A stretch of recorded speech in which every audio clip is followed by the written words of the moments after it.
मी श्रीमती ज्योती नामदेव पवार, जिल्हा परिषद प्राथमिक केंद्र शाळा हातीत.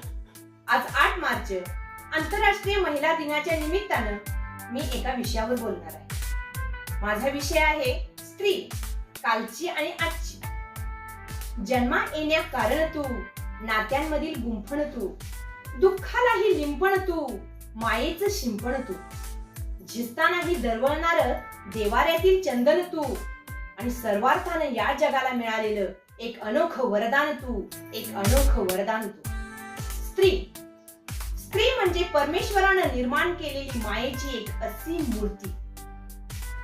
विधातेचा स्त्री निर्माण करण्याचा हेतू काहीही असो, पण नियतीनं आणि त्या काळच्या समाजानं कालच्या स्त्रीला एका वेगळ्याच दावणीला नेऊन बांधलेलं होतं. कालची स्त्री ही एक भोग वस्तू, कालची स्त्री ही फक्त चूल आणि मूल, कालची स्त्री म्हणजे फक्त अश्रू, कालची स्त्री म्हणजे पुरुषांच्या तालावर नाचणारी एक कळसूत्री बाहुली.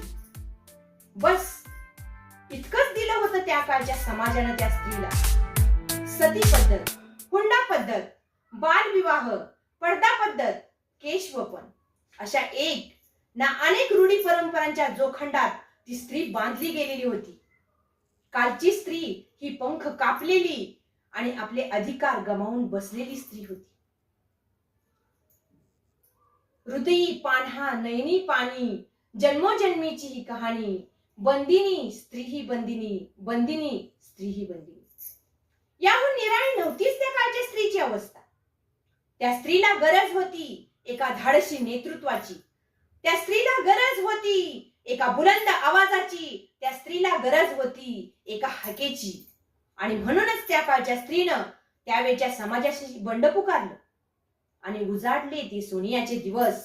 राणी लक्ष्मीबाईंनी रणशिंग फुंकलं, मा जिजाऊंनी दाखवून दिली स्त्रीला मातृत्वाची ताकद, मदर तेरेसांनी दाखवून दिलं शांती स्वरूप, आणि किरण बेदी यांनी दाखवून दिलं धैर्य, इंदिरा गांधी यांनी मिळवून दिलं देशाला स्थैर्य, आणि सावित्रीबाई फुले यांनी पेटवली ज्ञानाची ज्योत.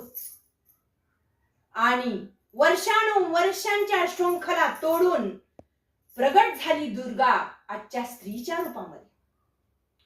एक एक करत सर्व क्षेत्र आजच्या स्त्रीनं पादाक्रांत केली.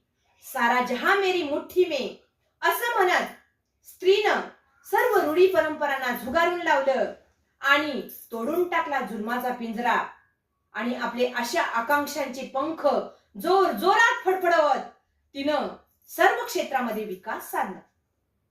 सायना सानिया बनून क्रीडा क्षेत्रामध्ये विकास साधला, सिंधुताई सपकाळ बनून सामाजिक क्षेत्रामध्ये विकास साधला, प्रतिभा देवी सिंग पाटील बनून राजकीय क्षेत्रामध्ये विकास साधला, तसेच ऐश्वर्या राय बनून सांस्कृतिक क्षेत्रामध्ये देखील तिनं विकास साधला.